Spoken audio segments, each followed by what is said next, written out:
tema de hoy que vamos a continuar un poco con donde nos quedamos la semana pasada, que es en el diluvio, y vamos a ver qué sucedió después del diluvio. Ese es el tema que vamos a ver. Vamos a orar y comenzamos.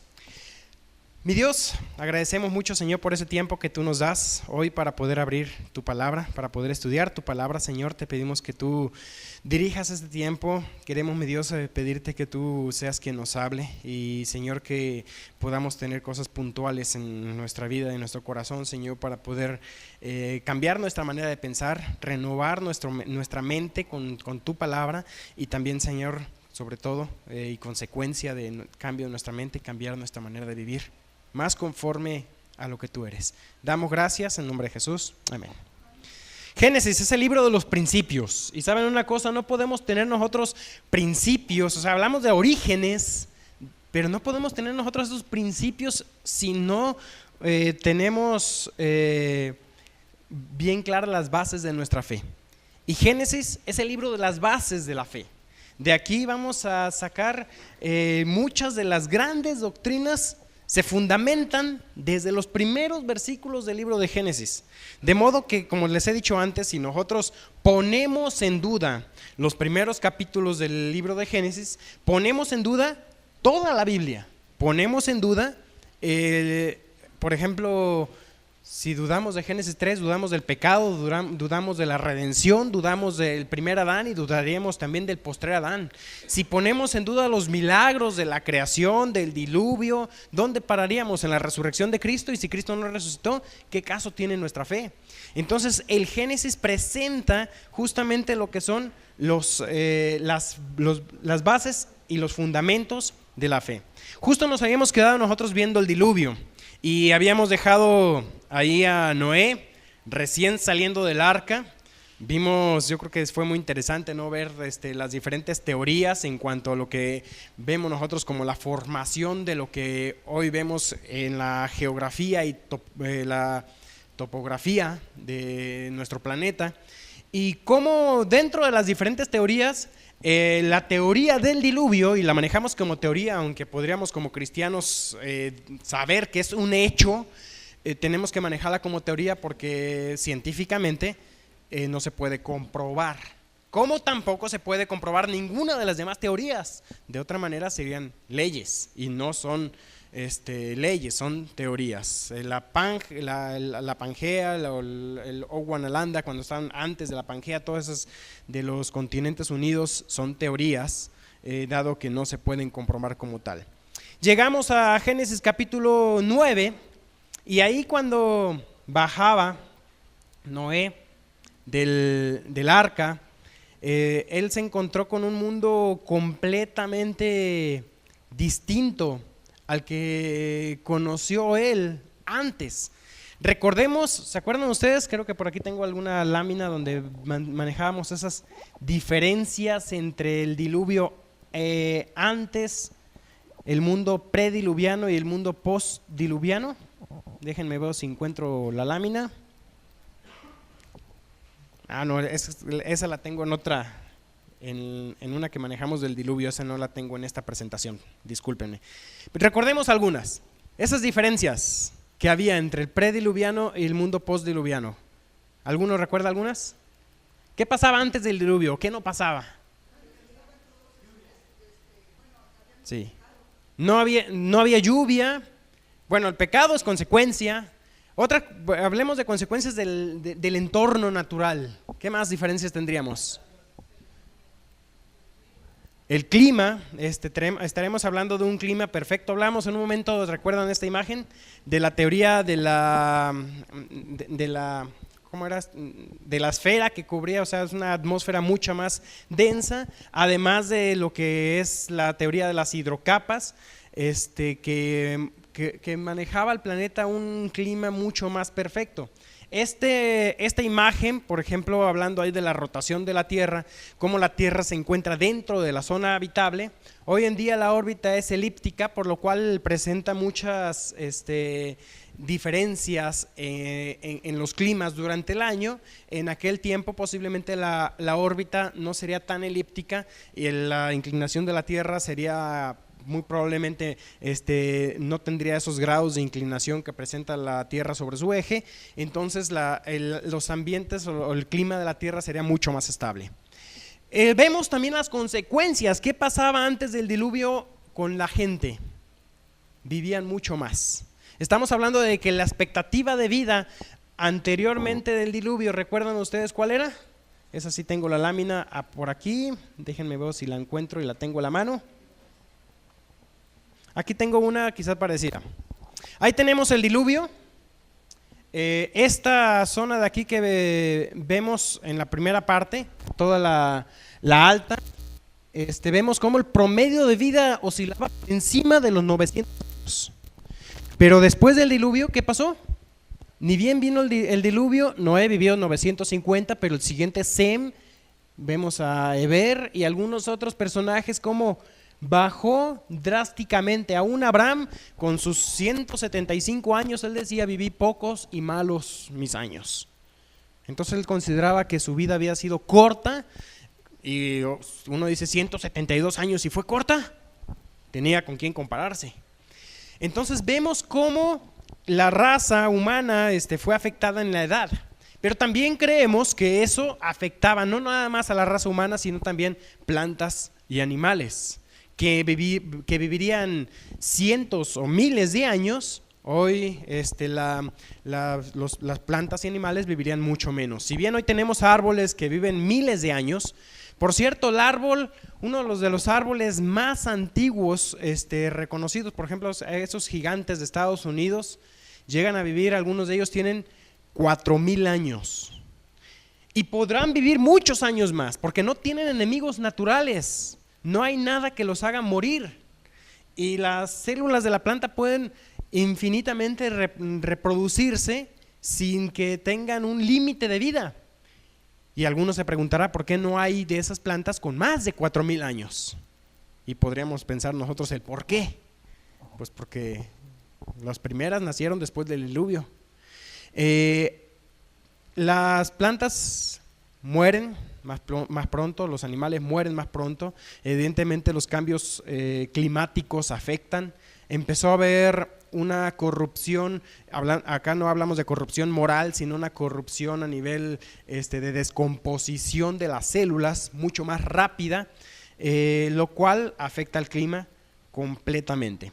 Ahora, esto como una pequeña introducción ya a lo que sucede después del diluvio, para entender un poquito más algunas cosas que suceden aquí en el capítulo 9.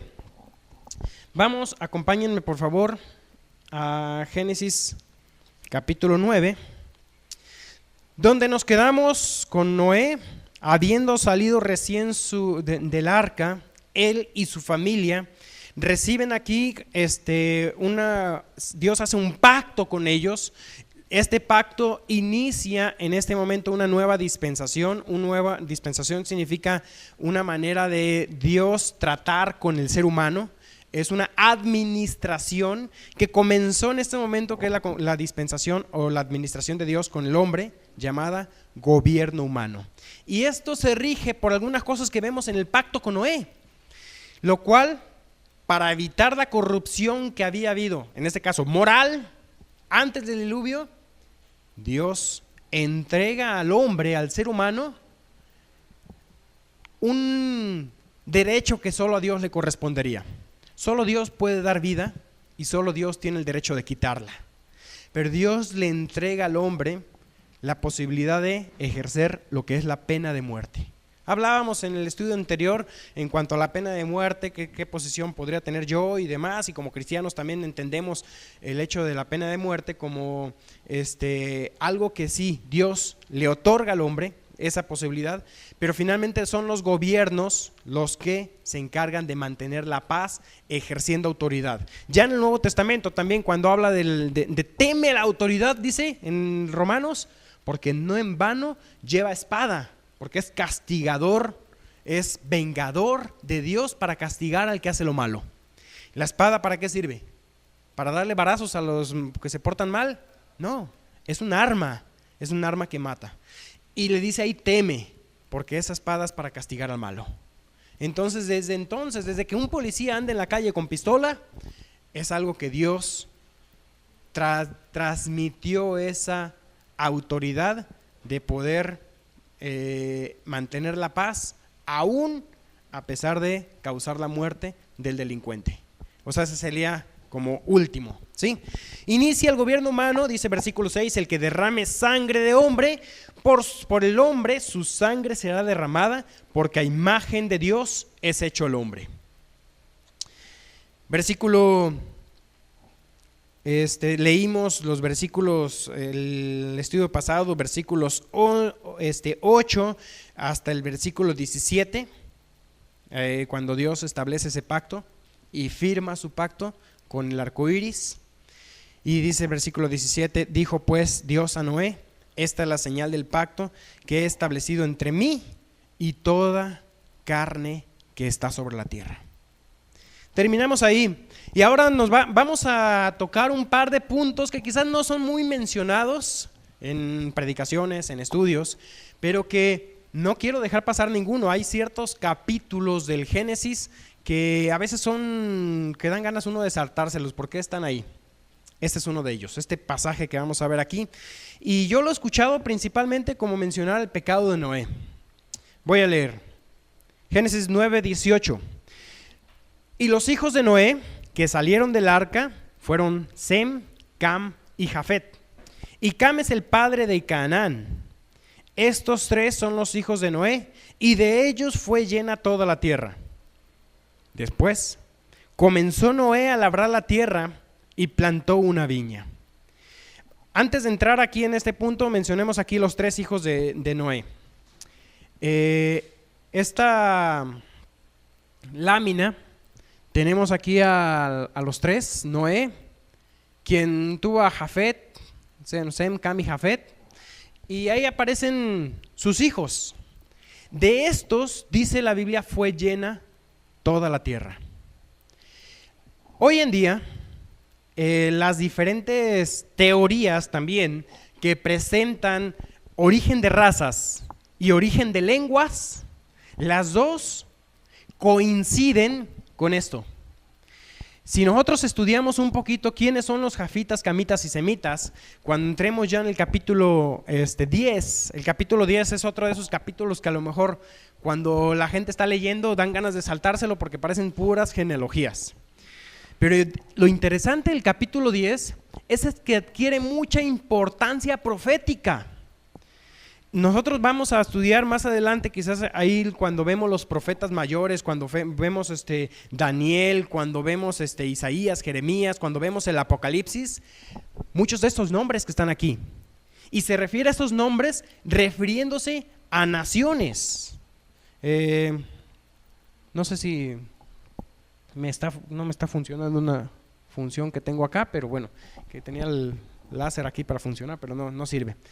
Por ejemplo, en el lado de Cam tuvo 3 hijos, creo que no se alcanza a ver muy bien desde atrás, pero algunos alcanzarán. Tenemos a Cus, a ver si aquí, ahí está, Cus, Misraim y Canaán. Estos 3 hijos, Cus,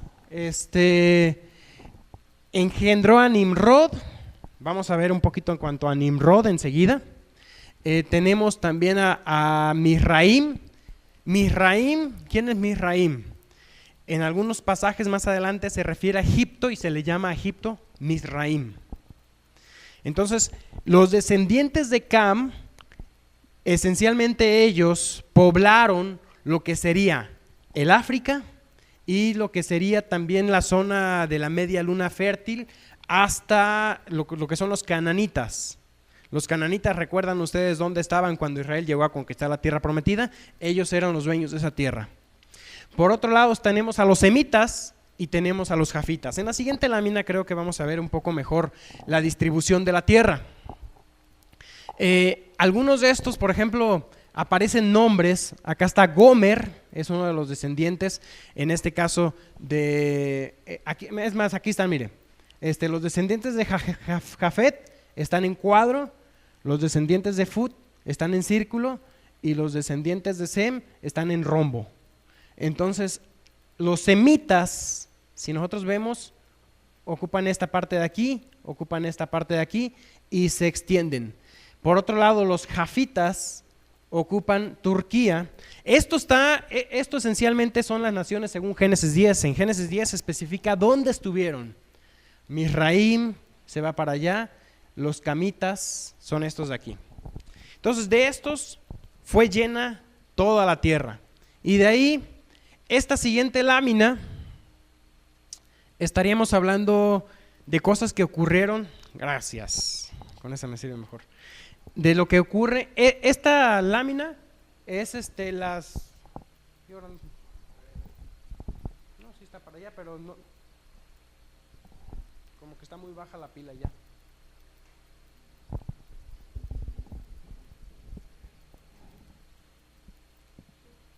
Ahí está. En esta lámina, esto es lo que hoy en día se enseña como el origen de las lenguas. Se sabe que las lenguas tienen su origen en esta parte de aquí, o esa es una teoría que estaría muy cerca de lo que es la zona de la Torre de Babel, que más bien la Torre de Babel sería en de acá. Entonces la teoría presenta que de aquí surgen lo que son las diferentes familias de las lenguas. Y la siguiente lámina también presenta lo que son la diseminación de lo que son las razas. Entonces, estas de las lenguas y esta es de las razas. Se sabe que las razas tienen un origen en común. Las diferentes teorías presentan que este es el origen de las razas, que por cierto, ¿qué ocurrió aquí? Es justamente aquí, el monte Ararat, lo encontramos en esta zona de aquí. Se unen todos en esta zona de acá, donde ocurre lo que vamos a ver en el capítulo 11, que es la Torre de Babel. Y de aquí se distribuyen hacia África, camitas, hacia Asia, lo que serían semitas, y también, bueno, todo lo que es Arabia, esta sería zona de semitas, cruzan, y el americano nativo también sería de origen semita, mientras que el europeo es jafita. Eso está en Génesis 10, vamos a estudiar un poquito.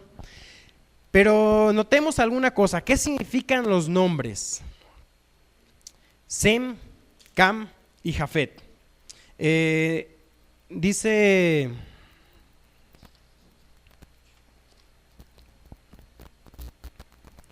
a ver si tengo aquí las notas para decirles en qué página los que tienen las notas. No, creo que no está. Les menciono nada más, por ejemplo, en el caso de Jafet, Jafet significa ancho. Y algunos intérpretes llegan a pensar que se refiere a los rasgos faciales. Esencialmente el descendiente del jafita, estaríamos hablando de una persona de cara ancha, de rasgos amplios. Eso significa Jafet, ancho o amplio. Algunos piensan que sea así, es probable, no lo puedo enseñar así como que así es. Cam, por otro lado, Cam significa obscurecido. Y tuvo un hijo que se llamó, versículo 19, fíjense, Canaán. Cam es obscurecido, Canaán significa negro. Entonces, de ahí es probable que también se refiera a lo que son sus rasgos físicos. Y Sem significa nombre. Sem significa, es esencialmente nombre. ¿Por qué es tan importante quizás el hecho de que Sem se haya llamado así? Lo interesante es que de Sem descienden los judíos. Y a Sem, en las bendiciones que vamos a ver más adelante, también se le dice que de él se levantaría, o más bien por él vendría la bendición. Vamos, esto es como una breve introducción a lo que ocurre aquí en Génesis 10 y que vamos a ver más a detalle en un segundo. ¿Ok? ¿Queda claro? ¿Alguna pregunta? Yo creo que no queda muy claro todavía, pero esperemos ir aclarándolo. Pero si hay preguntas, podemos intentar responder en base a la medida de las posibilidades mías, y si no, las investigaré. ¿Ok? El origen de las razas, esencialmente aquí ese es el tema que vamos a ver. El capítulo 10 presenta, como les decía yo, todo lo que es la dispersión de las naciones, pero nosotros encontramos un hecho en el capítulo 11, que es la Torre de Babel. Entonces entendemos que los sucesos que ocurren en el capítulo 10, muchas partes de la Biblia no aparecen en orden cronológico, sino más bien en orden bibliográfico de acuerdo al tema.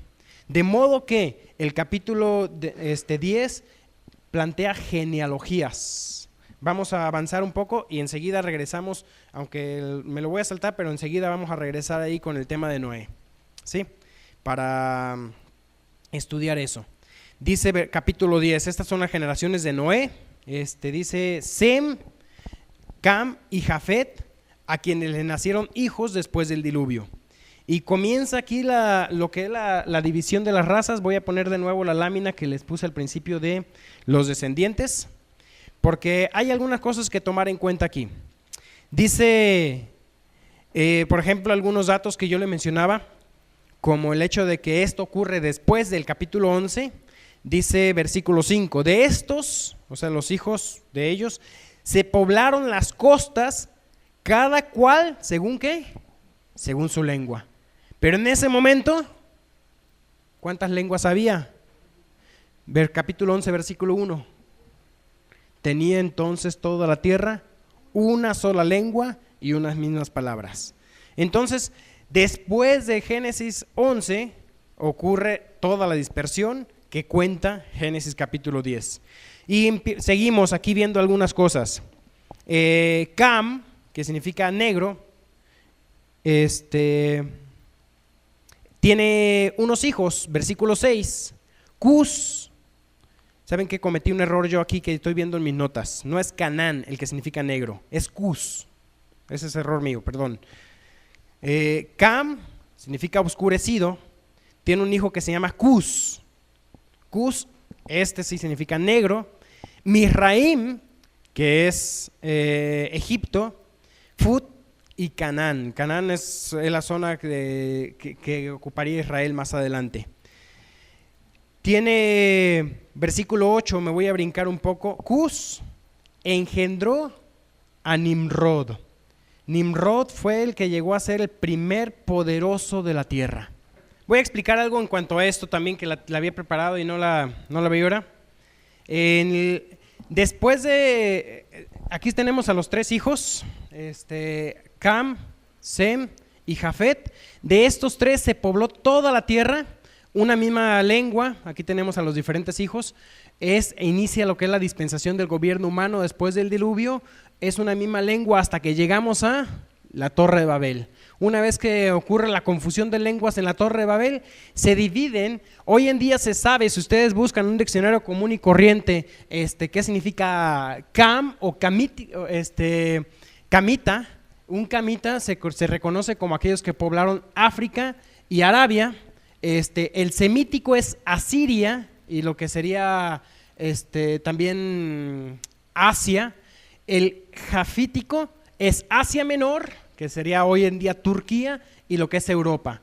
Esas son las tres razas principales de las cuales surgen las razas que hoy conocemos, que hay diferencias. Por ejemplo, si uno, a lo mejor para nosotros no hay mucha diferencia entre un japonés y un chino.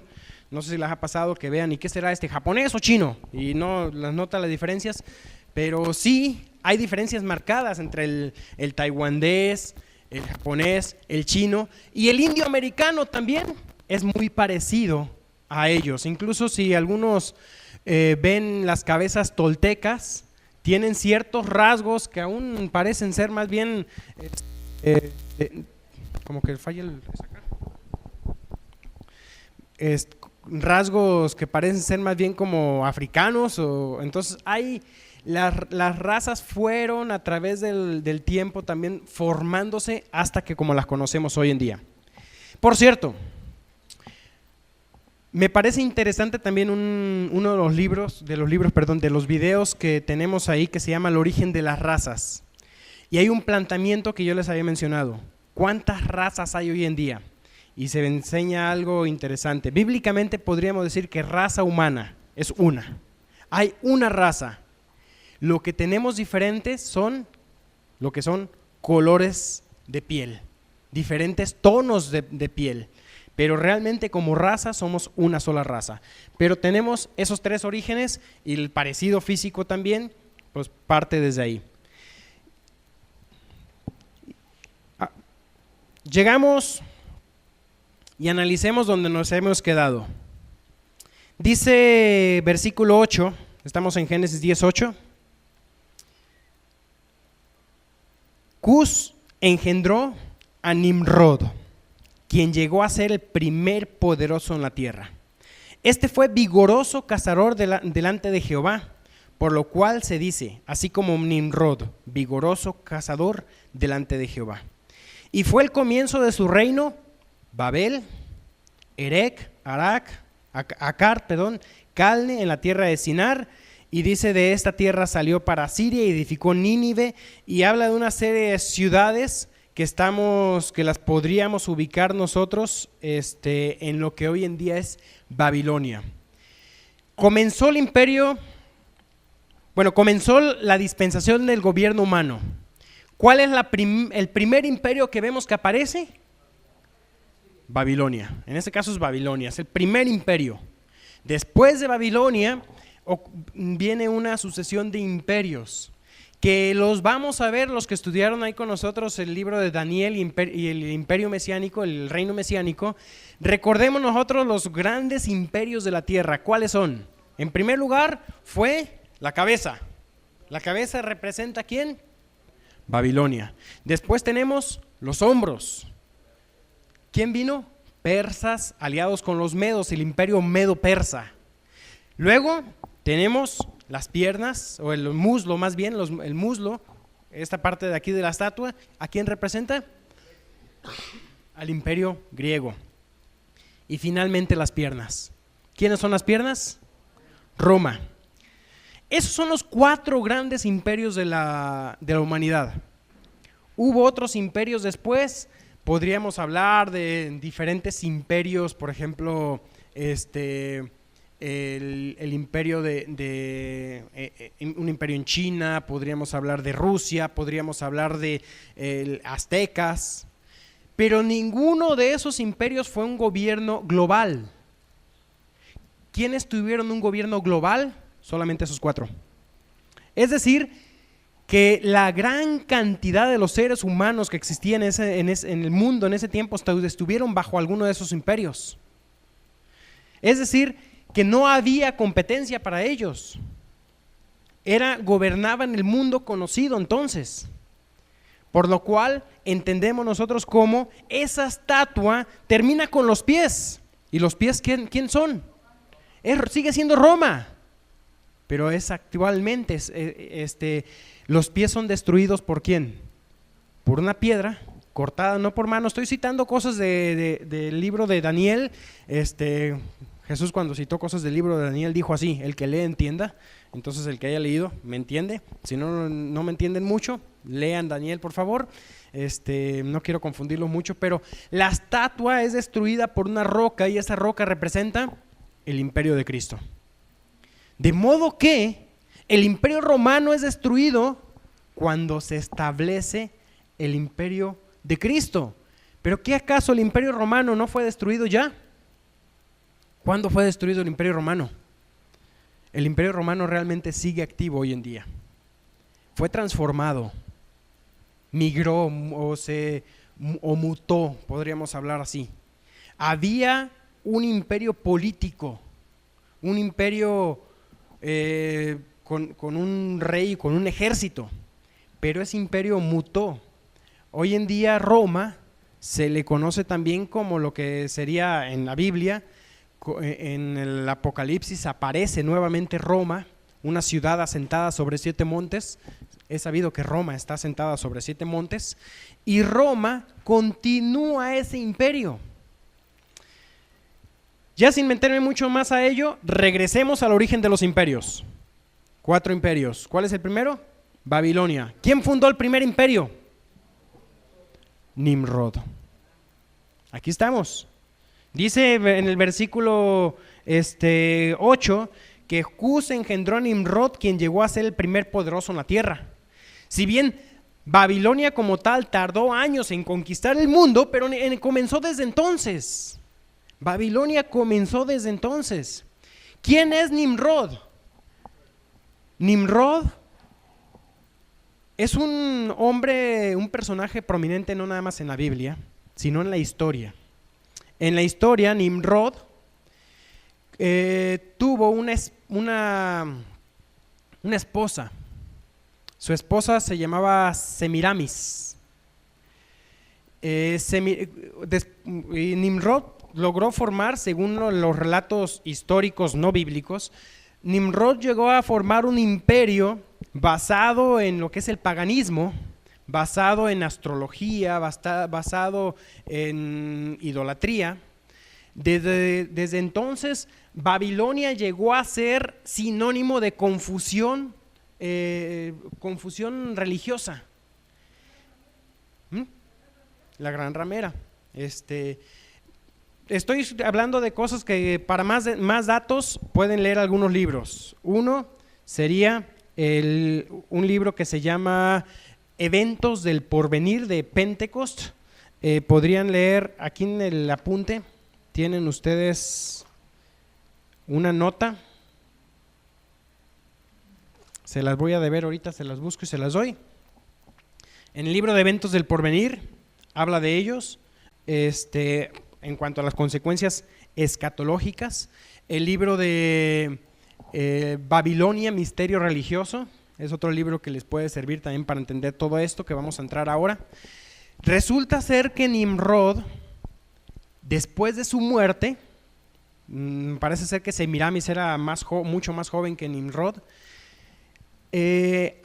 muere y dejó embarazada a su esposa. Entonces Semiramis se declara a sí misma, así como Nimrod en su momento se había declarado ser él mismo un dios, Semiramis se declaró a sí mismo ser una diosa y dijo que Nimrod había reencarnado en su vientre a través de su hijo. Y así comenzó lo que sería el culto a Semiramis. En este caso aquí tenemos en la primera imagen, esta representa a Semiramis, la diosa luna. Representa a Nimrod y este es el hijo, que sería Nimrod reencarnado. Posteriormente, de aquí surge, también tenemos nosotros diferentes deidades que surgen como una imitación al culto madre y al bebé. Por ejemplo, esto es Semiramis. En una estatuilla encontrada babilónica, esta es Semiramis y el bebé, Nimrod, la madre y el niño. En la cultura india tenemos a Oveika y Krishna. En la cultura india también tenemos no sé si pronuncio muy bien, a Isi y Iswara. No sé si lo estoy pronunciando bien. En la cultura egipcia tenemos a la deidad de Isis y Horus. Después en la Iglesia Católica tenemos a María y el bebé. O sea, el culto a ambos, como también a Diana de los Efesios con muchos de sus bebés. Comenzó el culto a la madre y al bebé, dándole a la mujer. En este caso, por ejemplo, tenemos aquí, a Semiramis, un título como diosa. Y de ahí surge también lo que hoy en día encontramos como el culto a María. Para más datos, lean el libro de Babilonia, Misterio Religioso, y la verdad que es un libro fuerte, denso, no es de muy fácil lectura, pero puede ser interesante para algunos leerla. Y también de algunas cositas del libro hay que ir filtrándolas. Entonces, si alguno lo lee, pues ahí viene con sus preguntas después conmigo y nos haremos bolas solos. El resto del capítulo Sigue narrando hacia dónde se fueron los diferentes hijos de Noé. Voy a terminar en el versículo 31. Estos fueron los hijos de Sem por sus familias, por sus lenguas, en sus tierras, en sus naciones. Estas son las familias de los hijos de Noé por sus descendencia en sus naciones, y de estos se esparcieron las naciones en la tierra después del diluvio. Y evidentemente, porque está hablando de lenguas y esparción, después también de la torre de Babel. Quería terminar esta parte para entrar nada más como un punto más para tocar lo que sucedió con Noé.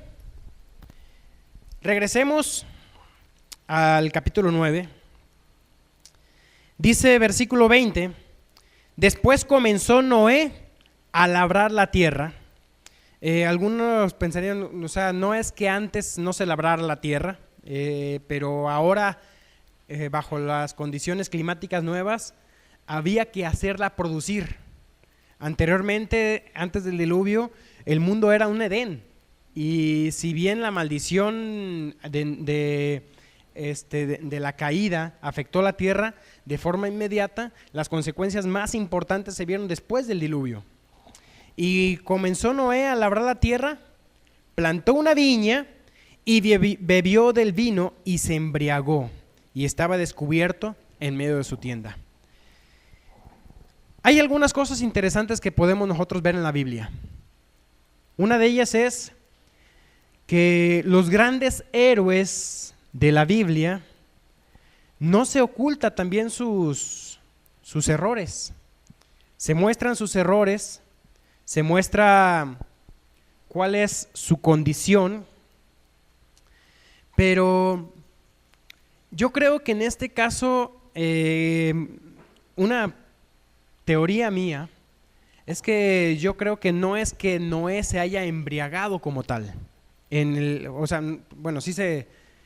no con la intención de hacerlo, por algunas razones. Muchas veces en otro pasaje de la Biblia encuentras más datos acerca de un evento que te dan luz. Yo mencionaba, por ejemplo, si pensamos nosotros en la vida de Lot y nos quedamos solamente con el relato de Lot, ¿qué hizo Lot? Vivió toda su vida con la fe prestada del tío. Mientras siguió al tío, estuvo bien, pero conforme se fue apartando del tío, le fue yendo cada vez más mal. Fue poniendo sus tiendas hasta Sodoma y Gomorra.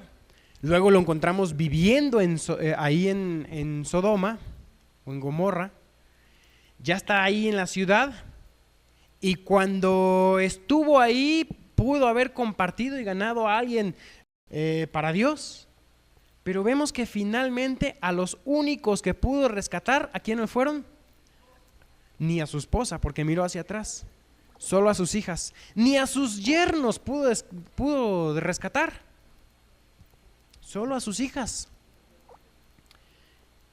No fue de testimonio, y terminó en incesto con sus hijas para darle descendencia. Las hijas emborracharon al papá para darle descendencia.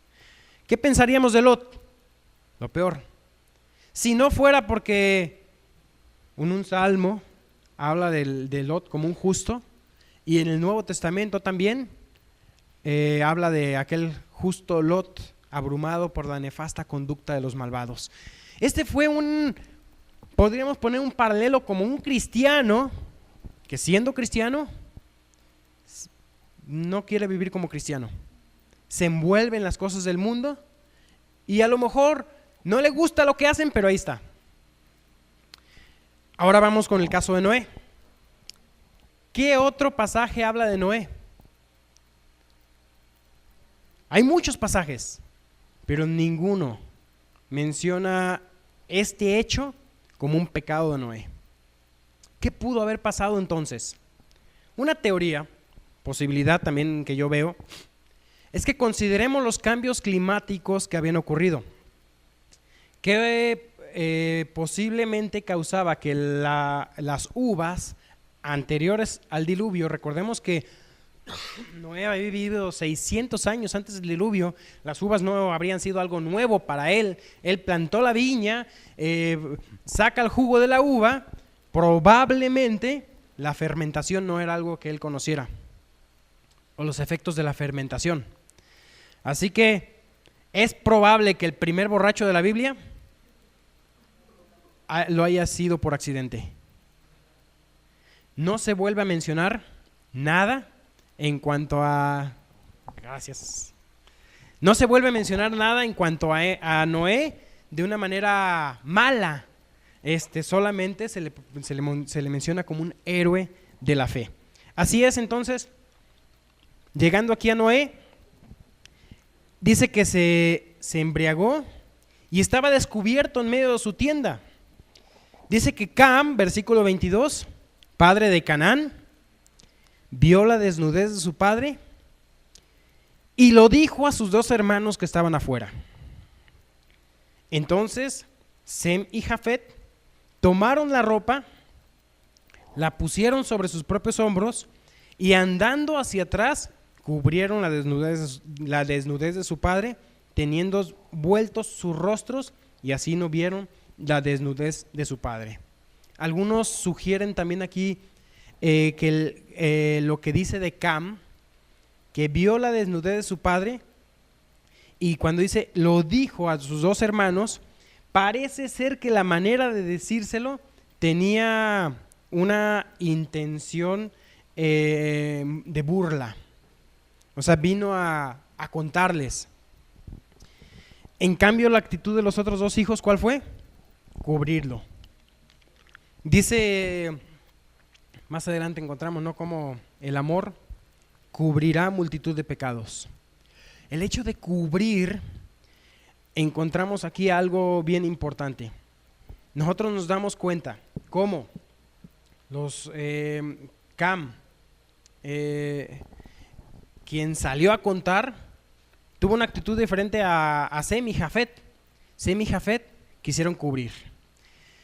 Cubrir no significa lo que hoy entendemos que muchas veces pasa, tapar del ojo al macho, ¿no? O sea, o cubrirse unos a otros, cubrirse el pecado en el sentido de que yo soy tu tapadera para que nadie se entere. Cubrir tiene que ver más bien con proteger. ¿Qué estaban protegiendo? Más adelante vemos cómo en la ley se establece el hecho de la honra. Honrarás a tu padre y a tu madre. Y una de las más grandes deshonras que podría tener una persona es ser vista desnuda. Esto era algo vital para cualquier judío. Tenían que cubrir completamente su desnudez. Entonces la honra estaba ligada también a lo que es el aspecto de cubrir la desnudez. De modo que nosotros desde aquí vemos una intención de honrar a su padre en estos 2. Y esto produjo frutos. Fíjense más adelante. Despertó Noé de su embriaguez y supo lo que había hecho su hijo más joven. ¿Qué hizo el más joven? Entró, lo vio y salió a contar. Eso fue lo que hizo. ¿Qué puedes hacer tú cuando tú te das cuenta del pecado de alguien más? Tienes la primera opción: ver y salir a contar. O tienes la segunda opción, que es venir y proteger. En el caso de la segunda opción, la protección que das cuando tú te enteras de que alguien hizo mal, te enteras de un pecado, te enteras de cualquier cosa que alguien hizo mal, ¿qué es lo correcto? Enfrentar. Esa es la mejor protección que puedes darle a una persona, enfrentarlo. Hemos hablado muchas veces de estos pasajes, ¿no? Por ejemplo, Gálatas 6, cuando dice que si tú vieres a tu hermano, si alguno viere a su hermano cometer pecado, los que son espirituales, restáurenle con espíritu de mansedumbre.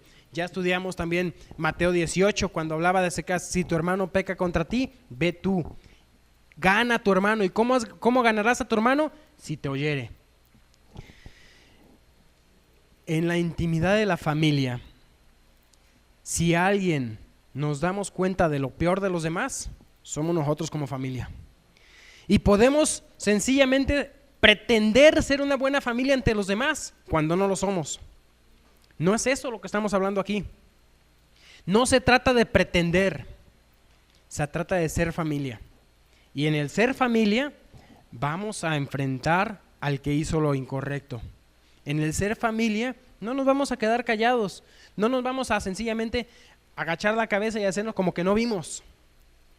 Vamos a hacer algo al respecto.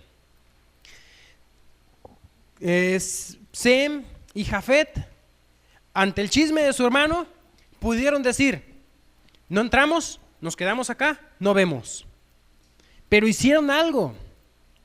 Ellos pudieron hacer: no, hago como que no pasó nada, olvidémonos de ello, y le tapamos ante los demás el pecado de alguien de la familia. Ni entremos, dejemos a mi papá que despierta ahí de su borrachera y ya se dará cuenta. Pero tomaron una acción, entraron a cubrirlo. Hay que tomar acciones. ¿Qué está pasando en tu familia? ¿Qué está pasando con tu esposo, con tu esposa, con tus hijos? ¿Qué está pasando en nuestras familias? De verdad pasan cosas. Y lo sé porque nadie necesita contarlo. Porque en mi familia también hay cosas que tenemos que enfrentarnos, mi esposa y yo. Que tenemos que enfrentar a nuestros hijos. Yo tampoco tengo una familia perfecta.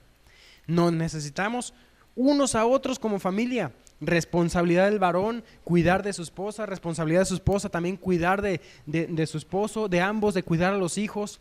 El varón es el principal responsable, pero la responsabilidad se comparte. ¿Nos justificamos unos a otros o nos vamos a enfrentar?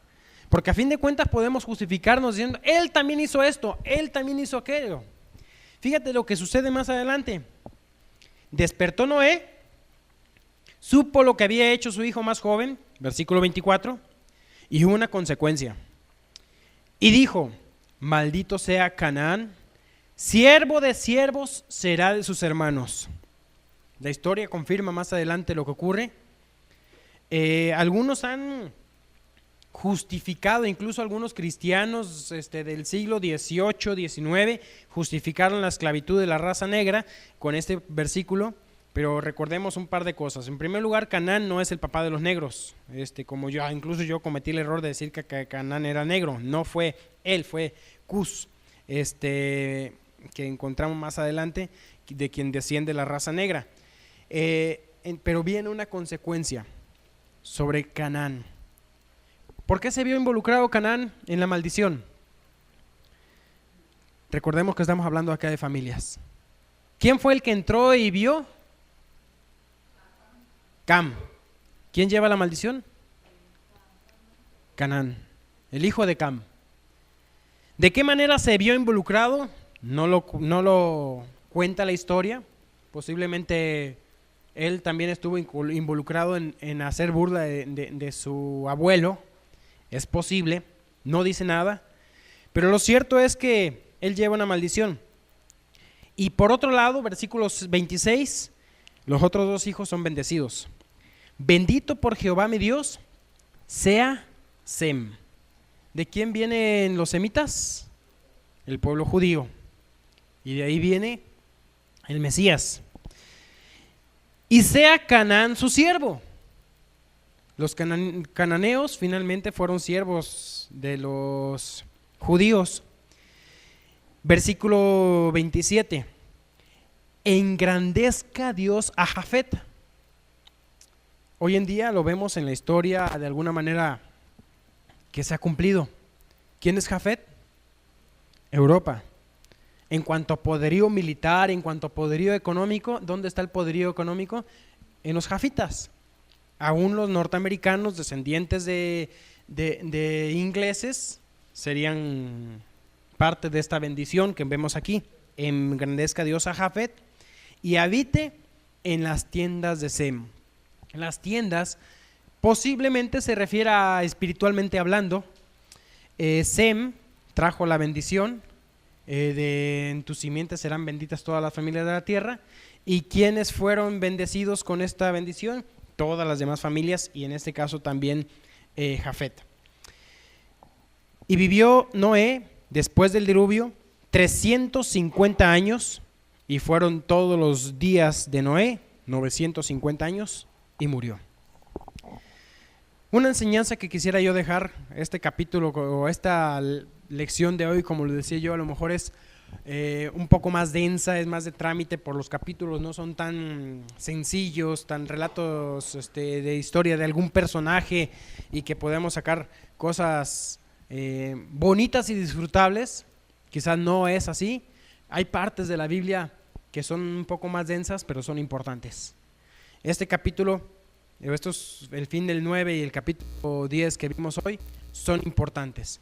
Una lección que yo quisiera como algo práctico: recordemos que la familia, como hermanos, en nuestra familia de carne, debemos de procurar lo mejor para los demás, no en el sentido de darle lo mejor en un sentido económico, sino sobre todo espiritual. Lo que vemos aquí fue consecuencias espirituales. La burla de Cam sobre su padre tuvo consecuencias espirituales. La actitud de Sem y Jafet a su padre tuvo consecuencias espirituales. Y lo que tú estés haciendo en tu casa y en tu familia va a afectar a tus hijos, va a afectar a tu familia, va a afectar a tus hermanos y va a tener consecuencias espirituales. Protege a tu familia. Y la mejor manera de protegerlos es bajo una cobertura espiritual de obediencia a nuestro Dios. Tener temor de Él. Honra a tu padre y a tu madre para que seas de larga vida sobre la tierra. Honra a tu familia, honra a tus hijos, dándoles valores, cosas importantes. Enfrenten juntos las cosas que están mal. Hay pecados que enfrentar, hay decisiones incorrectas que enfrentar, enfréntenlas juntos, porque eso es la familia. Y como iglesia somos una familia y también lo tenemos que hacer. Hay cosas que enfrentarnos, hagámoslo para poder mejorar. Vamos a terminar orando. Dios nuestro, gracias Señor porque tú eres grande, eres bueno. Gracias Señor porque nos dejas en tu palabra ejemplos, algunos para no imitar y otros para imitar. Te damos gracias Señor porque podemos ver las consecuencias de las malas decisiones, las cuales tú nos adviertes. Mi Dios, muchas veces nos hemos equivocado y hemos tomado malas decisiones, pero agradecemos por la familia que nos has dado. Ayúdanos, Señor, a honrar esa familia, a tener temor de ti, temerte a ti sobre todas las cosas. Y mi Dios, poder tomar acciones concretas para quitar de nuestras vidas y de nuestras familias lo que a ti no te agrada. Te doy gracias por ese tiempo, oramos en el nombre de Cristo Jesús. Amén.